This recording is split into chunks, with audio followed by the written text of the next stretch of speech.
Hello traders, ఈరోజు నిఫ్టీలో 300 points gap down అయినా కానీ నిఫ్టీ స్టార్టింగ్ కొంచెం రివర్సల్ తీసుకుంది బయింగ్ ప్రెషర్తో. అయినా అక్కడ కూడా రియాక్షన్ తీసుకొని స్ట్రాంగ్ ఫాల్ కనబడింది. సో నియర్లీ ఇక్కడ నుంచి రియాక్షన్ తీసుకుంటే 22,700 నుంచి 22,300 వరకు, సో 400 పాయింట్స్ అనేవి ఫాల్ కనబడింది మనకు మార్కెట్లో. కానీ ప్రీమియమ్స్లో మాత్రం ఎలాంటి మూమెంట్ లేదు. మీరు ఎక్కడ క్యాప్చర్ చేసుకోవాలనుకున్నా మన ప్రీమియం ఛానల్లో కూడా ఈ ట్రేడ్ ప్లాన్స్లో చాలా రిస్కీ కనబడింది. ఎందుకంటే రివర్సల్స్ అనేవి స్ట్రాంగ్ ఉన్నాయి. ప్రతి ఒక్క రివర్సల్లో విక్స్ అనేది ఈజీగా ఈ యొక్క వీక్లో 15 to 20 పాయింట్స్ వరకు రివర్సల్ కనబడింది ఏ ప్రీమియంలో అయినా. సో చాలా రిస్క్. మేము తీసుకున్న ఎక్స్పైరీ అనేది నెక్స్ట్ ఎక్స్పైరీ అయినా కానీ ఎలాంటి పాజిటివిటీ అనేది కనపడలేదు ప్రీమియమ్స్లో. ఇంతకుముందు ఉన్న బిహేవియర్ అలా కూడా లేదు. సో ప్రీవియస్ ట్రేడ్ ప్లాన్స్ నుంచి మన ఫ్రీ ఛానల్ వాళ్ళు కూడా చూస్తున్నారు అందరూ. సో అక్కడ నుంచి చూసుకున్నట్టయితే ఈరోజు చాలా రిస్కీ. సో మార్నింగ్ నుంచి చూసుకున్నట్టయితే సో నిఫ్టీ అనాలిసిస్ గురించి చూస్తే 22,500 వరకు 300 పాయింట్స్ గ్యాప్ డౌన్ ఇది. సో ఇక్కడ నుంచి ఎగ్జాక్ట్లీ సపోర్ట్ తీసుకుంది నిఫ్టీ. 22,500 నుంచి సపోర్ట్ తీసుకొని నిఫ్టీ మంచి రివర్సల్ కనబడింది 22,700 వరకు. అండ్ 700 దగ్గర మళ్ళీ మల్టిపుల్ రియాక్షన్స్ తీసుకున్న నిఫ్టీలో. సో 22,600 వరకు ఫాల్ అండ్ మళ్ళీ స్మాల్ రివర్సల్. అండ్ ఇక్కడ నుంచి స్ట్రైట్గా మళ్ళీ మంచి ఫాల్ కనబడింది 22,500 వరకు. సో 500 దగ్గర నిఫ్టీలో స్ట్రాంగ్ పెయిన్ స్టార్ట్ అయింది 22,500 దగ్గర. ఈ పెయిన్ వల్ల బయింగ్ ప్రెషర్ అండ్ సెల్లింగ్ ప్రెషర్లో నిఫ్టీ బ్రేక్డౌన్ తీసుకున్నా కానీ స్ట్రాంగ్ రివర్సల్ తీసుకుంది. అండ్ మళ్ళీ ఫాల్ కనబడింది, స్మాల్ ఫాల్. అండ్ 22,450 నుంచి మాత్రమే నిఫ్టీ మంచి సపోర్ట్ తీసుకొని మళ్ళీ 22,600 వరకు ర్యాలీ అయింది. కానీ ప్రీమియంలో మాత్రం ఈ బిహేవియర్ అనేది చాలా డిఫరెంట్ ఉంది. సో ఇక్కడ నుంచి మళ్ళీ రియాక్షన్స్ తీసుకుంది. So 2 times and third time కూడా మళ్ళీ రియాక్షన్. సో దీనివల్ల ఈరోజు నిఫ్టీలో మళ్ళీ మంచి ఫాల్ కనబడింది ఈ రివర్సల్ ఇక్కడ రియాక్షన్ వల్ల. సో ఈ స్ట్రాంగ్ ఫాల్లో 22,500 బ్రేక్ డౌన్ అండ్ మళ్ళీ 22,400 దగ్గర కూడా బ్రేక్ డౌన్ తీసుకొని 22,300 దగ్గర ఎగ్జాక్ట్లీ సపోర్ట్ తీసుకుంది నిఫ్టీ. సో ప్రైస్ యాక్షన్ అనేది ఎంత క్లియర్గా ఉన్నా ప్రీమియం మాత్రం మనం ఏ ప్రీమియం చూసుకున్నా కాల్ ఆర్ పుట్ ఆప్షన్లో సో చాలా నెగిటివ్గా బిహేవ్ చేసింది. ఆప్షన్ బయ్యర్స్కి మాత్రమే, ఆప్షన్ సెల్లర్స్కి మాత్రం మంచి డే ఈరోజు. సో మీరు ఏ డైరెక్షన్లో చూసుకున్నా అని మంచి ప్రాఫిట్ అనేది కనబడుతుంది ఈజీగా. సో 22,500 మీద కాల్ అండ్ పుట్ ప్రీమియమ్స్ ఉన్నాయి. సో వాటి గురించి చూద్దాం. ఫస్ట్ ఆఫ్ ఆల్ ఇందులో రెసిస్టెన్స్ అనేది స్ట్రాంగ్గా 22,700, 800 అండ్ 900. సో మార్నింగ్ నుంచి ఇక్కడ ఈ ఇంత స్ట్రాంగ్గా రెసిస్టెన్స్ ఫార్మేషన్ కనబడినప్పుడు 22,500 దగ్గర స్ట్రాంగ్ సపోర్ట్ జోన్ ఉంది. సో ఈ లెవెల్ నుంచి నిఫ్టీ రివర్సల్ తీసుకుంది. సో ఈ పెన్ కొంతవరకు హోల్డ్ చేసి ఎగ్జాక్ట్లీ 2 PM ముందే మంచి రియాక్షన్ తీసుకొని సో 22,500 దగ్గర ఇది ఒక స్ట్రాంగ్ రిజెక్షన్ కనబడింది కదా. ఈ రిజెక్షన్ తర్వాత నిఫ్టీ మళ్ళీ ఇక్కడ వోల్టాలిటీ బిహేవియర్ కనబడింది. మళ్ళీ రివర్సల్ తీసుకొని మళ్ళీ రియాక్షన్, ఇక్కడ నుంచి మంచి ఫాల్. సో ఈ ఫాల్లో కూడా మనకి ప్రీమియం చూసుకున్నట్టయితే మ్యాక్సిమం ఒక 40 పాయింట్స్ కంటే ఎక్కువ క్యాప్చర్ అవ్వవు. సో మేము ఒక 25 పాయింట్స్ వరకు క్యాప్చర్ చేసాం ఈ ఫాల్లో. సో లాస్ట్ ట్రేడ్ ప్లాన్ అది పాజిటివ్గా ఎండ్ అయింది. ఎందుకంటే బిహేవియర్ ఇలా ఎందుకు ఉంది అంటే లాజిక్ ఉంది. ఈరోజు రేపు నిఫ్టీ హాలిడే కదా మన స్టాక్ మార్కెట్కి. సో ఎన్ఎస్సి హాలిడేస్లో ఈరోజు హాలిడే, మహావీర్ జయంతి. సో దీనివల్ల నిఫ్టీ 22,300 వరకు ఫాల్ కనబడి లాస్ట్ మూమెంట్లో మళ్ళీ రివర్సల్ కనబడింది. సో మోస్ట్లీ ఇది ఒక ప్యానిక్ సెల్లింగ్ అనుకోవచ్చు. సో ఏప్రిల్ 1st రోజు గ్యాప్ అప్ అవుతుందా, గ్యాప్ డౌన్ అవుతుందా, ఎలాంటి ఎక్స్పెక్టేషన్స్ లేవు మనకి. సో మ్యాక్సిమం మనం ఒక నెగిటివ్ సెంటిమెంట్స్తోనే చూడాలి నిఫ్టీని. సో సపోర్ట్స్ అనేవి చాలా బ్రేక్ డౌన్ తీసుకున్నాయి మొత్తం నిఫ్టీలో. ఈరోజు ఈ వోల్టాలిటీ ప్లస్ ఓఐ అనేది చాలా కన్ఫ్యూజింగ్గా ఉంది. ఎలాంటి సపోర్ట్ ఉన్నా కానీ ఈ సపోర్ట్ని కూడా బ్రేక్ చేసి అంత సస్టైన్ అయినా కానీ సో ఓఐ బిహేవియర్లో అంత డిఫరెంట్ ఉంది. సో ఎలాంటి ఎంట్రీస్ తీసుకోవాలనుకున్నా కానీ చాలా రిస్కీ కనబడింది. సో మల్టిపుల్ ఎంట్రీస్, కాల్లో ఎంట్రీ తీసుకున్నా ఫెయిల్, పుట్లో ఎంట్రీ తీసుకున్నా ఫెయిల్ అయ్యింది. సో మార్నింగ్ నుంచి ఇదే జరిగింది. లాస్ట్ మూమెంట్లో కొంచెం కూల్ ఆఫ్ కనబడి సో ఈ టైంలో మనం ఎంట్రీ తీసుకొని తొందరగా ఎగ్జిట్ అయ్యాం. ఎందుకంటే ఇక్కడ నిఫ్టీలో కొంచెం బిహేవియర్ ఈజీ ఉంటుంది లాస్ట్ మూమెంట్ వరకు. కనీసం ఫస్ట్ హాఫ్లో నిఫ్టీ కరెక్ట్ లేకున్నా కానీ నెక్స్ట్ హాఫ్లో నిఫ్టీలో మంచి బిహేవియర్ కనబడుతుంది అనే హోప్తో సో ఒక మంచి ట్రేడ్ ప్లాన్ తీసుకున్నాం. ఎందుకంటే ఇక్కడ రియాక్షన్ కనబడింది స్ట్రాంగ్గా.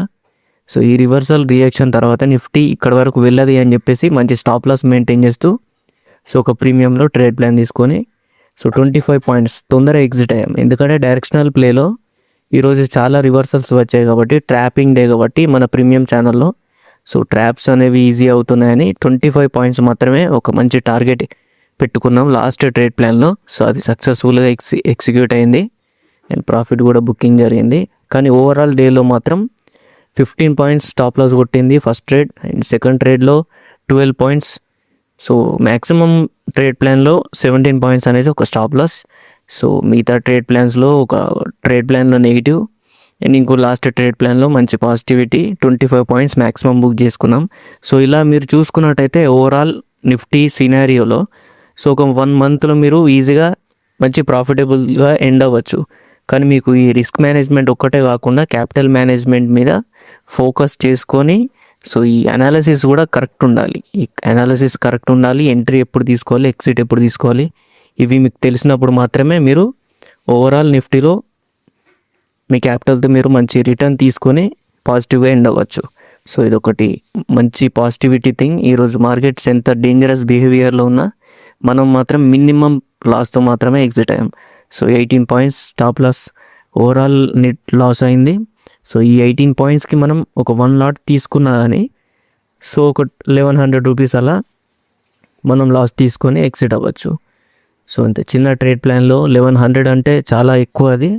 సో లాస్ తీసుకోవడం సో పాజిటివ్ తీసుకోవడం మీరు ఎంత పాజిటివిటీ తీసుకున్నా కానీ ఎంత గెయిన్ చేసుకున్నా కానీ సో ఓవరాల్ ప్రాఫిటబుల్గా ఉండాలి కాబట్టి మేము ఓన్లీ డైరెక్షనల్ ట్రేడ్స్తో మాత్రమే మేము ఫోకస్ చేసుకుని అవే ట్రేడ్ ప్లాన్స్ ఎగ్జిక్యూట్ చేస్తాం. సో ఈరోజు మీరు ప్రీమియం బిహేవియర్ చూసుకున్నట్టయితే చాలా వైలెంట్గా బిహేవ్ చేసింది. పుట్లో ప్రీమియం అనేది ఎంత ఫాల్ కనబడినా కానీ ప్రీమియం మాత్రం ఇంక్రీజ్ అవ్వలేదు. మేము తీసుకున్నది నెక్స్ట్ ఎక్స్పైరీ. సో క్లోజింగ్ అనేది 340 440 వరకు మ్యాక్సిమం వెళ్ళి మళ్ళీ డ్రాప్ కనబడింది. సో మార్నింగ్ ఎక్కడి నుంచి అయితే స్వింగ్ స్టార్ట్ అయిందో ఈ స్వింగ్లో మాత్రమే నిఫ్టీ ఓవరాల్ ట్రేడ్స్ అనేది ఈరోజు కంటిన్యూస్గా కనబడ్డాయి మనకి. సో మీరు ఎక్స్పైరీ డే చూసుకుంటే మాత్రం ఇంకా డేంజర్గా కనబడుతుంది ప్రీమియం అనేది. సో కనీసం ఇది పాజిటివ్లోనే ఎండ్ అయింది. సో నిఫ్టీ మీరు ఎక్స్పైరీలో చూసుకుంటే మాత్రం ఇంకా బ్యాడ్ బిహేవియర్ ఉంటుంది నిఫ్టీలో. ఇక్కడ నుంచి మనం ఎంట్రీ తీసుకున్నా కానీ సో మీకు ఈజీగా ఇక్కడ ఎంట్రీ 380 దగ్గర ఎంట్రీ తీసుకుంటే 380 390 ఇక్కడ ఒకవేళ ఇంత ఈ 3 క్యాండిల్స్ గ్రీన్లో ఎండ్ అయినాయిగా. సో 3 క్యాండిల్స్ గ్రీన్లో ఎండ్ అయినా కానీ సో ఇక్కడ ఎంట్రీ తీసుకుంటే 390 దగ్గర ఎంట్రీ తీసుకుంటే మీరు స్టాప్ లాస్ అనేది ఎక్కడ పెట్టుకోవాలి, 366 దగ్గర పెట్టుకోవాలి. సో అప్పుడు మీకు ఓవరాల్ లాస్ ఎంత కనబడే ఛాన్స్ ఉంటుంది, 24 పాయింట్స్. సో 24 పాయింట్స్ వరకు స్టాప్ లాస్ అనేది చాలా రిస్కీ అది. సో అందుకే ఈరోజు మేము ఎక్స్ట్రా లాస్ తీసుకోవడానికి ప్లాన్ చేయలేదు. సో ఎంత వెయిట్ చేసినా కానీ ఎంత మంచి ప్లాన్స్ ఎగ్జిక్యూట్ చేసినా కానీ సో ఎంత స్ట్రాంగ్ రివర్సల్స్ వల్ల నిఫ్టీలో స్టాప్ లాస్ అనేది ఈజీగా కొట్టేస్తుంది 20 పాయింట్స్ 15 పాయింట్స్ 10 పాయింట్స్ అయినా. సో అందుకే ఇలాంటి బిహేవియర్లో మనం ఎంట్రీ కాకుండా చిన్న స్టాప్ లాస్ ఆర్ మంచి ట్రేడ్ ప్లాన్స్ ఎంట్రీ తీసుకుంటే బెటర్ అనుకున్నాం. సో ఇక్కడ కూడా చూసుకోవచ్చు మీరు, ఇక్కడ మంచి ఎంట్రీ దొరికేది, మళ్ళీ ఇక్కడ నుంచి రియాక్షన్, మళ్ళీ ఇంత ఫాల్. సో నియర్లీ ఇది ఒక 50-40 పాయింట్స్ ఫాల్ ఇది. సో ఈ ఫాల్ తర్వాత మళ్ళీ రివర్సల్ కనబడింది. మీరు ఇక్కడ ఎంట్రీ తీసుకున్నా అని మళ్ళీ కొంచెం స్మాల్ రివర్సల్ కనబడింది నిఫ్టీలో. సో ఈ రివర్సల్తో మళ్ళీ నిఫ్టీ స్ట్రాంగ్గా 400 to 488 వరకు నిఫ్టీ మంచి ర్యాలీ కనబడింది. ప్రీమియంలో 22,500 ప్రీమియం అండ్ మళ్ళీ ఫాల్. సో మేము ఎగ్జాక్ట్లీ 440 దగ్గర ఎంట్రీ తీసుకున్నాం. 440 దగ్గర ఎంట్రీ తీసుకొని 465లో ఎగ్జిట్ అయ్యాం తొందరగా. ఎందుకంటే మళ్ళీ ఎలాంటి 3 PM ఎగ్జాక్ట్లీ 3 PM అవుతుంది. సో ఈ వచ్చే స్పైక్ వల్ల ఉన్న ప్రాఫిట్స్ లూజ్ అయ్యే ఛాన్స్ ఉంటుంది. మార్నింగ్ నుంచి ఈ ప్లాన్స్ అన్నీ ఒక ట్రాప్లోనే గడిచిపోయాయి కాబట్టి సో 3 PM ఖచ్చితంగా రివర్సల్ అయ్యే ఛాన్సెస్ ఉంటాయి. సో అంత తొందరగా ప్యానిక్ సెల్లింగ్ కనబడే ఛాన్స్ ఉంటుంది. కానీ ఆల్రెడీ సెల్లింగ్ కనబడింది కాబట్టి సో మనకి ఇంకా సెల్లింగ్ కనబడే ఛాన్స్ ఉంటే అది ఇంకా డేంజరస్ మార్కెట్ అవుతుంది అప్కమింగ్ డేస్కి. చాలామందిని ఇక్కడ ట్రాప్ చేసి సో మళ్ళీ పుట్ ప్రీమియం అనేది పడిపోయింది. సో ఇలా మీరు చూసుకున్నట్టయితే కాల్ ప్రీమియం కూడా ఇంకా చాలా డేంజరస్గా, ఇది లీనియర్ ఫాల్ ఇంకా. సో మీరు కాల్ ప్రీమియంలో ఎలా ఎంట్రీ తీసుకున్నా కానీ మీరు లాస్ అయిపోయే ఛాన్సెస్ ఉంటాయి. సో ఇది ఇంకా డేంజరస్ థింగ్. సో చూసుకొని ట్రేడింగ్ అనేది కరెక్ట్ ట్రేడ్ ప్లాన్స్ తీసుకుంటే సో ఈ వీడియో మీకు నచ్చినట్టయితే ఒక లైక్, షేర్ అండ్ సబ్స్క్రైబ్ చేయండి. మన ఫ్రీ టెలిగ్రామ్ ఛానల్లో కూడా జాయిన్ అవ్వండి మీకు ఇంట్రెస్ట్ ఉన్నట్టయితే. సో ఇక్కడ ప్రతి ఒక్క ఇన్ఫర్మేషన్ పోస్ట్ చేస్తూ ఉంటా. సో మార్నింగ్ నుంచి అందరికీ అలర్ట్స్ వస్తూనే ఉన్నాయి, ఎందుకంటే మార్కెట్ బిహేవియర్ అనేది చాలా డిఫరెంట్ ఉంది కదా. సో ఎంత మంచి ఎంట్రీస్ తీసుకున్నా ప్రీమియంలో మాత్రం ఎంత స్ట్రాంగ్ రివర్సల్స్ కానీ, సో కాల్ ప్రీమియమ్స్ మాత్రం ఇంకా స్ట్రాంగ్ ఫాల్. సో ఈ రెండు ప్రీమియం బిహేవియర్స్ అనేవి చాలా డిఫరెంట్ ఉన్నాయి. సో ప్రీమియం ఛానల్లో అండ్ మన ఫ్రీ టెలిగ్రామ్ ఛానల్లో కూడా అన్నీ పోస్ట్ చేస్తూనే ఉన్నాం టైం టు టైం. సో మీకు ఇంట్రెస్ట్ ఉన్నట్టయితే ఇక్కడ జాయిన్ అవ్వచ్చు. ప్రతి వీడియో కామెంట్ సెక్షన్లో, డిస్క్రిప్షన్లో లింక్ ఉంటుంది. And that's it guys. Subscribe to optionals Telugu.